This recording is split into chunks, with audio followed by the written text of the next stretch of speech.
প্ৰজাপতি ফুলপাহি হে ৰাজা সত্যব্ৰত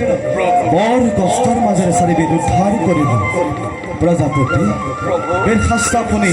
ভালকৈ ৰাখিব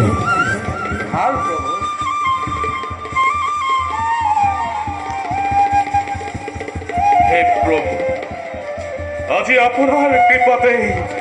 দৈত্যৰ পৰা ৰক্ষা পালো এতিয়া আমি নিজ ৰাজ্যত গৈ নিজ কৰ্মত হওঁ অগ্ৰসৰ